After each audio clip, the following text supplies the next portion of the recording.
Herkese merhaba. Bu videoda sizlerle bu şirin tavukçuktan öreceğiz. Sihirbaz tavukçuk koydum ben bunun adını. Bu tavukçuğu örmek için Kartop Organika kullandım ben. Krem rengini, turuncu ve kırmızı rengini kullandım. Siz de başka markaların aynı incelikteki iplerini tercih edebilirsiniz veya elinizde varsa onları kullanabilirsiniz ya da başka ince ipleriniz varsa tabii ki onları değerlendirebilirsiniz. Yine ben 2 numara bir tığ kullandım. Kilitli göze ihtiyacımız yok. Kilitli göz takmak isterseniz tabii ki yine siz bilirsiniz. Belirli bir sıra aralığında gözlerinizi yerleştirebilirsiniz. Onun haricinde dikiş için iğne ihtiyacımız var. Bir de biraz doldurmak için elyaf'a ihtiyacımız olacak. Malzemelerimiz hazırsa hep birlikte sihirbaz tavuğumuzu örmeye başlayabiliriz.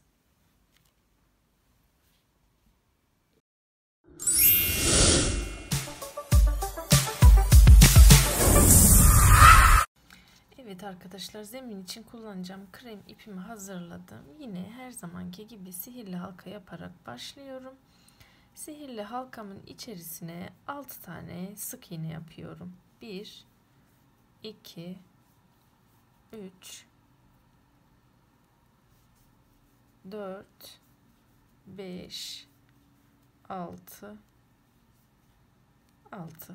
2 4 6.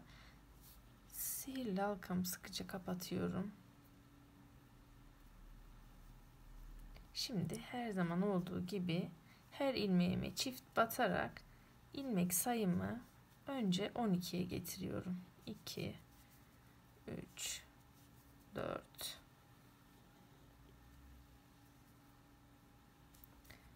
5 6 7 8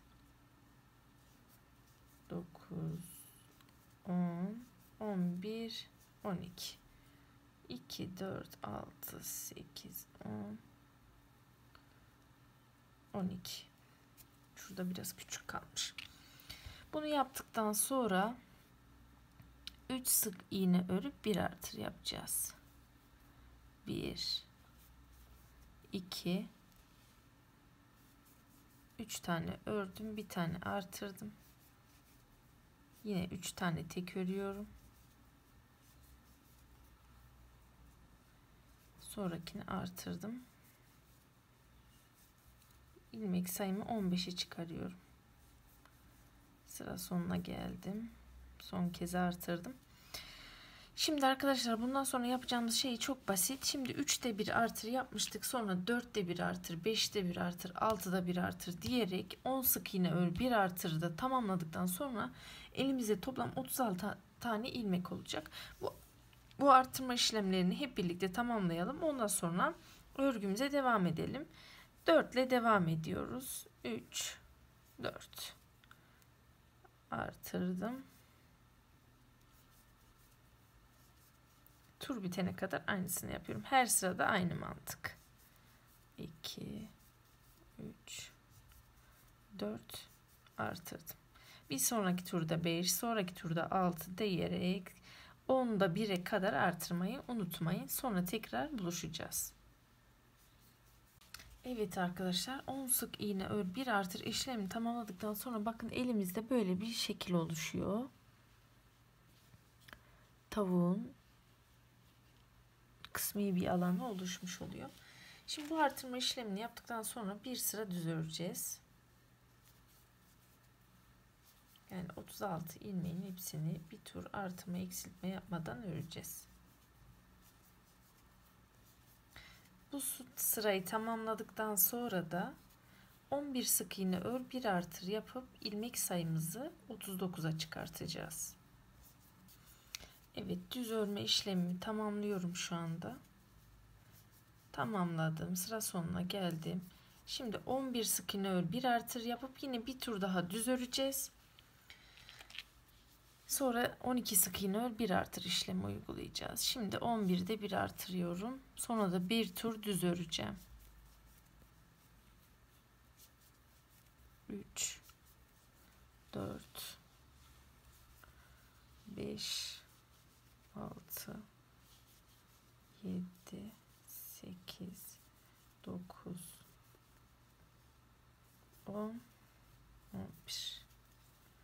artırdım. Sıra sonuna kadar aynı işlemi tekrar edeceğim. Sonra bir turda düz örün. Lütfen unutmayın. Evet, 11 sık iğne ör, bir artır ve sonra bir tur düz örme turumu tamamladım. Şimdi şöyle yapacağız arkadaşlar. Bu turda da 12 sık iğne ör, bir artır yapacağız. Sonra 4 sıra boyunca düz öreceğiz. Sonra artık azaltma işlemlerine geçeceğiz. Tekrar edeyim. 12 sık iğne ör, bir artır işlemi yapıyoruz bu turda. Sonraki turda 4 sıra boyunca düz bir şekilde örüyoruz, artırma eksiltme yapmadan. Sonra tekrar buluşup azaltma işlemlerine geçiyoruz. Evet arkadaşlar, 12 sık iğne bir artır işlemimizi tamamladıktan sonra 4 sıra boyunca da örgümüzü ördük, artırma eksiltme yapmadan. En son elimizde külah gibi bu şekilde bir örgü oluştu. Şimdi 5 sık iğne eksilt, 5 sık iğne ör, 1 eksilt yapacağız. 2 3 4 5 tane ördüm.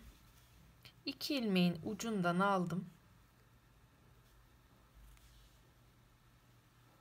Netlemesini bekliyorum.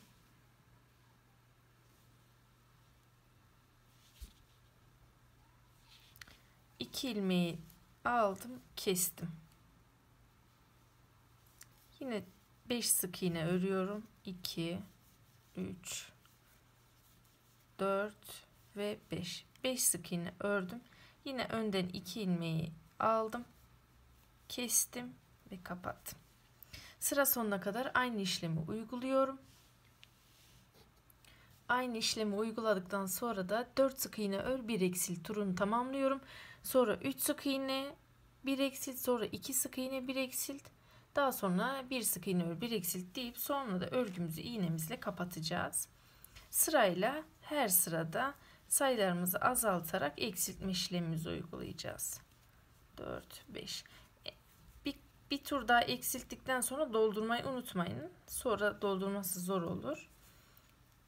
3 sık iğne ör, 1 eksiltten sonra doldursanız iyi olur. 2 3 4 5. Şöyle alıyorum 2 ilmeğin önünden ve eksiltiyorum. Aynı işlemi her sıra boyunca uygulayacağım. 3 4 ve 5. Eksilttim. Şimdi son kez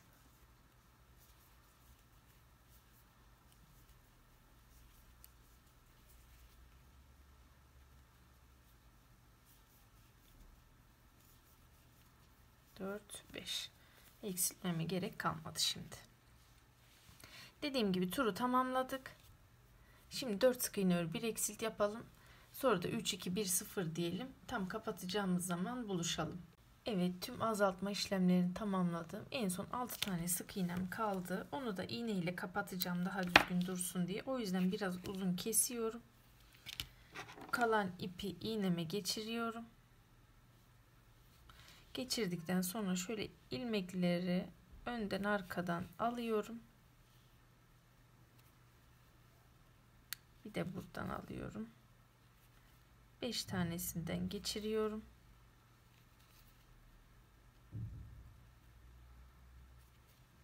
Geçirdim. Şimdi iyice sıkıca çektiğimde bakın 0'a 0 kapandı. Böyle oldu mu daha sağlıklı, daha güzel duruyor, net duruyor. Örgülerinizi böyle kapatın. İpimi de biraz yukarılardan geçiriyorum. Çıkardım. Kestim. Zaten şekli de biraz böyle yumurtaya andırıyor tavuğun. Bitirdiğimizde son hali bu şekilde. Şimdi burnunu, ayaklarını ve kanatlarını öreceğiz. Sonra süslemelerini yaparız hep birlikte.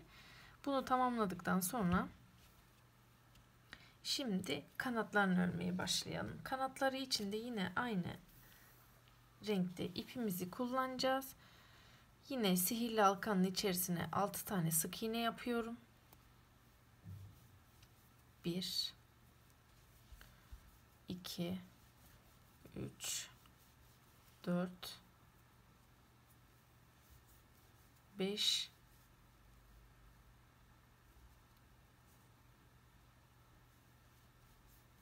6, 2, 4, 6. Kapattım. 6 tane artırıyorum.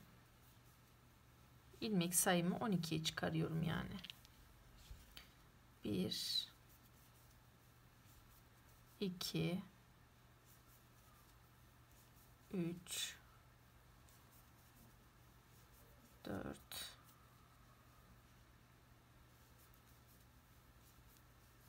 5, şu da 6, 2, 4, 6, 8, 10, 12. 6'ya çıkardım. Şimdi son kez de bir sık iğne ör, bir artır yapıyoruz. Bir sık iğne ör, bir artır. Bir sık iğne ör, bir artır. Bir sık iğne ör, bir artır. Yaptım.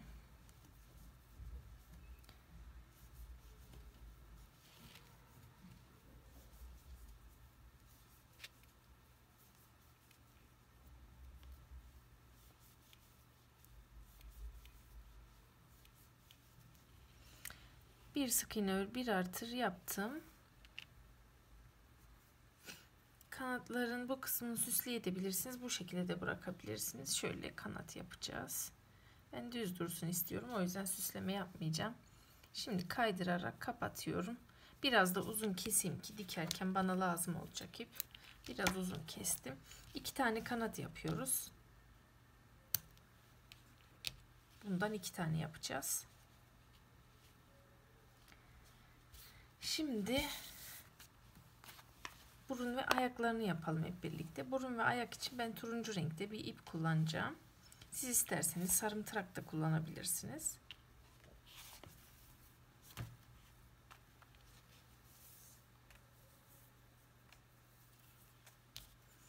Evet, ipimi aldım. Burun için çok basit.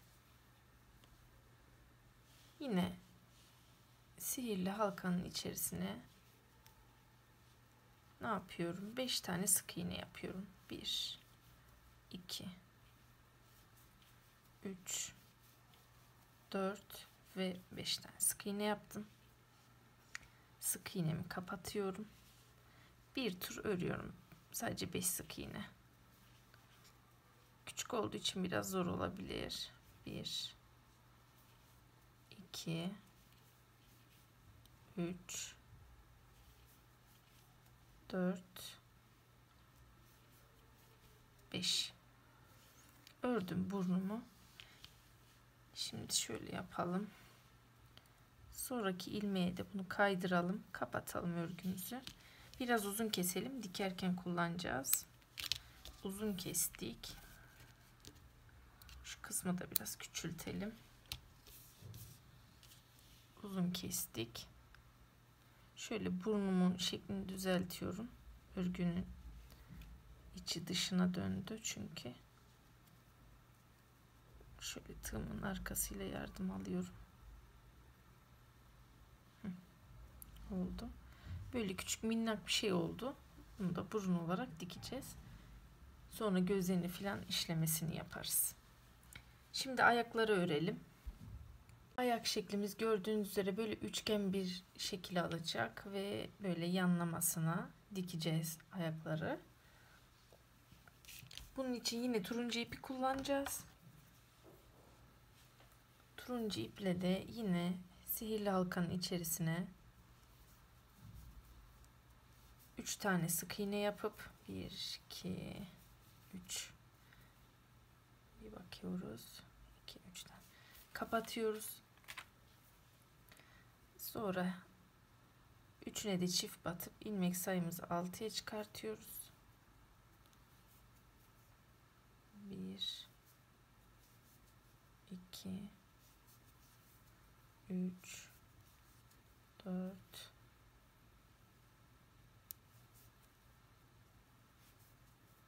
5, 6 çıkardık.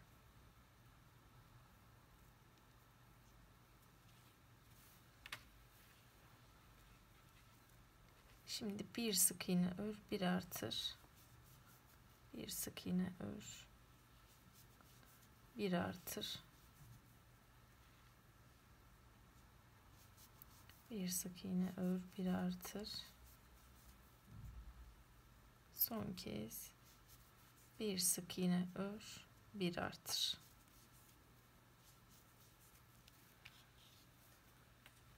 Sonra 2 sık iğne ör, bir artır, sonra 3 sık iğne ör, bir artır yapıp bir tur düz örüp karşılıklı birleştireceğiz.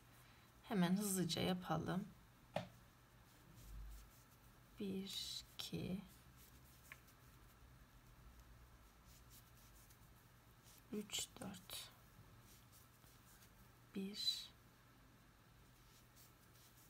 2 3 4 1 2 3 4. Şimdi bu turda da 3 sık iğne ör, bir artır yapıp bir tur düz örüp sonra karşılıklı birleştirelim. Karşılıklı birleştireceğiz. Öndeki sık iğneden alıp arkadaki sık iğneyi alıp ipimizi çekip bir sık iğne yaptık. Öndekinden aldık, arkadakinden aldık sık iğne. Öndeki sık iğne, arkadaki sık iğne çektim ve sık iğne yaptım. Bitene kadar ilmeklerim. Aynısını yapıyorum. Son kez yaptım. Gördüğünüz gibi böyle üçgen bir şekil elde ettim. İpimi biraz uzun keseyim ki dikmek için bana lazım olacak. Gördüğünüz gibi ayaklarımız hazır. Burnumuz hazır. Kanatlarımız hazır. Tüm aksesuarları bitirdikten sonra dikiş işlemine geçebiliriz. Evet, dikiş işlemlerini tamamladık. Ben turuncu iplerimden artan kısımları böyle küçük bir kuyruk yaptım. Siz isterseniz yapmayabilirsiniz. Şimdi şapkasını örelim. Şapkasını ördükten sonra göz işlemelerini tamamlayalım. Göz işlemelerini tamamladıktan sonra tavuğumuz hazır olacak. Yine ayakları dikerken de aşağı tabana önden eşit görünecek şekilde dikebilirsiniz. Biraz hafif ayrık duracak şekilde olursa daha iyi duruyor. Burnunu da yine hizalayıp tam ortaya, kanatları da yine burunla hizalayıp dikebilirsiniz istediğiniz gibi. İsterseniz daha yatay dikebilirsiniz ya da dik de dikebilirsiniz ama ben böyle diktim. Dikmeden önce de karşılıklı hafif uçlarından birleştirdim. Görüntüsü öyle olsun diye. Şapkasını yapmak da çok basit. Her zamanki gibi sihirli halkanın içerisine 6 tane sık iğne yapıyoruz. 6 tane sık iğne yaptıktan sonra her ilmeği çift batıp 12'ye çıkarıyoruz sayısını. 12'ye çıkardıktan sonra bir sık iğne ör, bir artır. Bir sık iğne ör, bir artır. Bir sık iğne ör, bir artır deyip turu tamamlıyoruz. Elimizde toplam 18 tane ilmeğimiz oluyor. 18 tane ilmeğimiz olduktan sonra düz bir şekilde öreceğiz. Düz bir şekilde örerken yine BLO şeklinde öreceğiz ki bu üstteki çizgilerimiz açığa çıksın. Şapkanın iniş kısmı daha iyi dursun. BLO'da biliyorsunuz örerken ilmeğin önündekinden değil arkasından alıp örmek anlamına geliyor. Şu şekilde. Ördükten sonra toplam 3 sıra boyunca öreceğiz. 3 sıra boyunca ördükten sonra yine ilmeğimizi bir sık iğne ör, bir artırda kalmıştık. 3 sıramız bittikten sonra da 2 sık iğne ör, bir artır yapıp sonra bir tur düz bir şekilde örüp şapkamızı kapatıyoruz. Böyle sihirbaz şapkası var ya, o şekilde bir görüntü elde ediyoruz. Yapımı çok kolay olduğu için sözel olarak anlatabildim.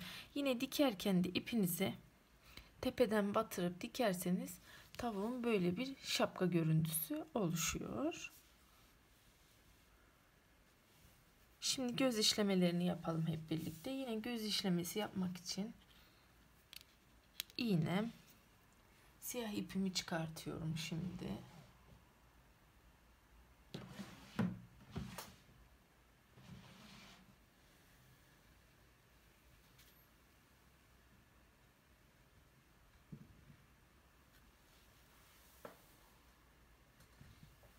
İnce siyah ipimi aldım. Biraz uzun keseyim.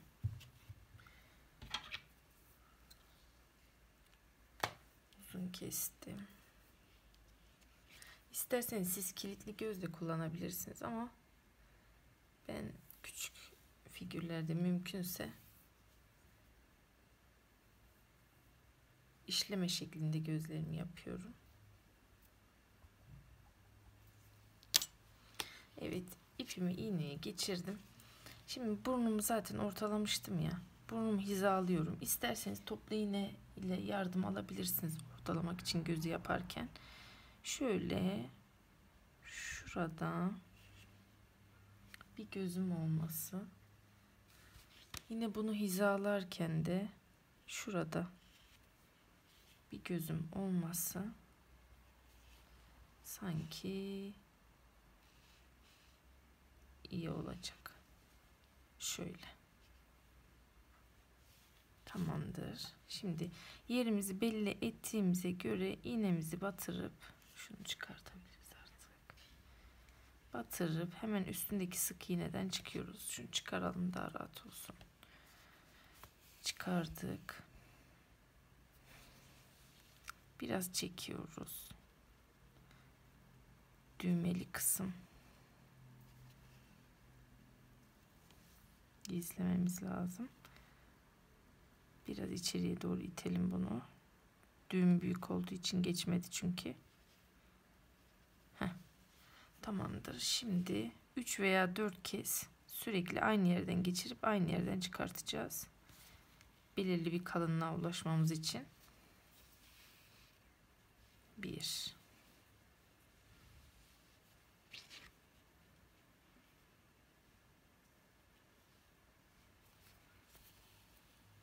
2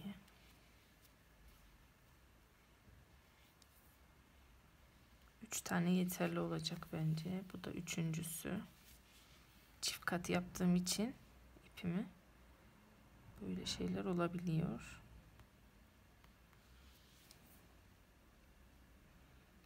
Evet, 3 kat yeterli. Siz de yine benim gibi ince ip kullanırsanız 3 kat geçmeniz yeterli olacaktır. Tamamladım. Şimdi çıktığım yerden batıp karşıdaki gözün alt kısmından çıkıyorum. Çıktım.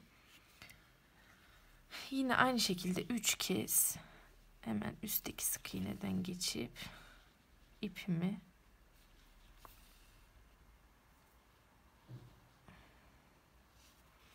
dolduruyorum.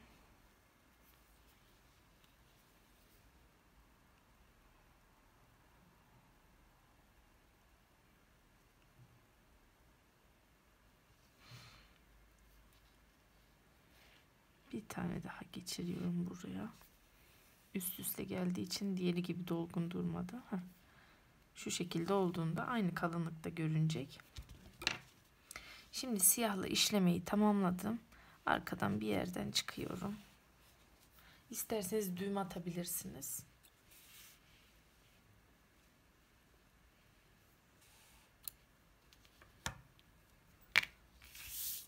Şimdi yine ince bir beyaz ip alacağım. Hafif yanlarını işleyeceğim.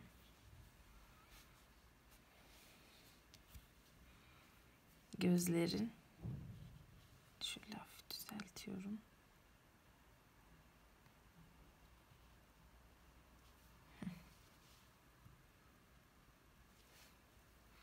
Yine aynı incelikte beyaz bir ip alacağım ben. Şöyle dikiş ipi olan beyazlardan. Bunu da 2 kat yapıyorum. Gözün yanlarından işleme yapacağım. Biraz göz havası verebilmek için.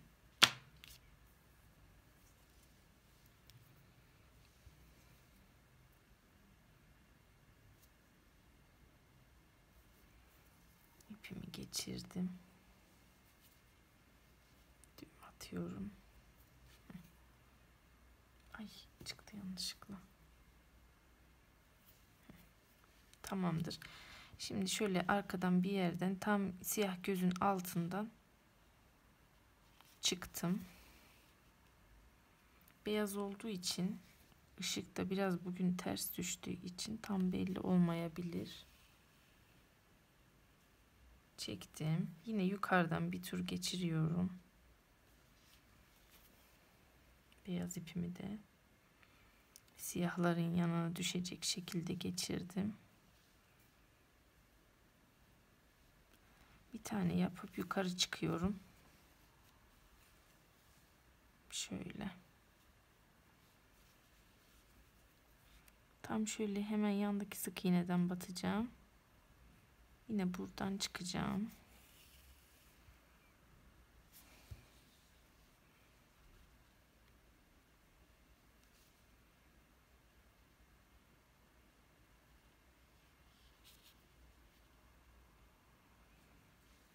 Yeterli bir tane göz. Hemen yine karşı tarafa geçtim. Yine aşağıdan çıktım. Bir tur beyaz ipi de geçiriyorum bu şekilde. Şöyle kenara alacağız bunu.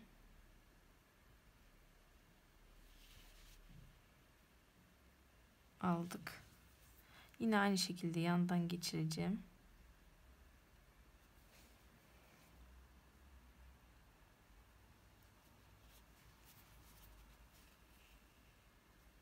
Hemen yandaki sık iğneye basıp aynı yerden çıktım.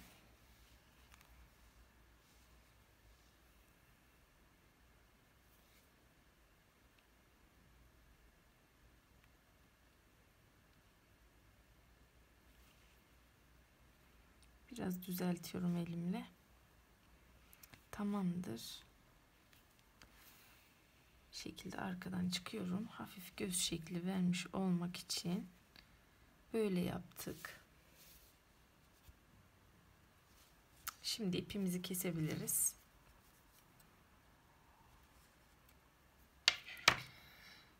Yine siyah ipimizi kesmeden önce de şunu yapabilirdik. Gözün üstüne bir çizgi hizalayabilirdik. Göz o zaman daha düzgün duruyor. Hemen göstereceğim.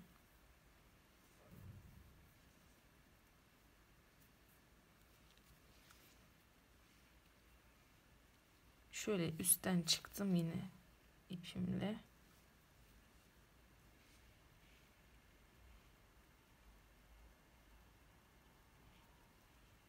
Hemen şöyle yandan geçiyorum. Batıp yine yan tarafa geçiyorum. Bunun da hemen bir tane sık iğne yanından geçip çıkarttım. Böyle daha iyi bir göz görüntüsü veriyor. Gözlerin şekli daha iyi anlaşılıyor. Siz de bu şekilde siyah ipinizi kesmeden önce yaparsınız.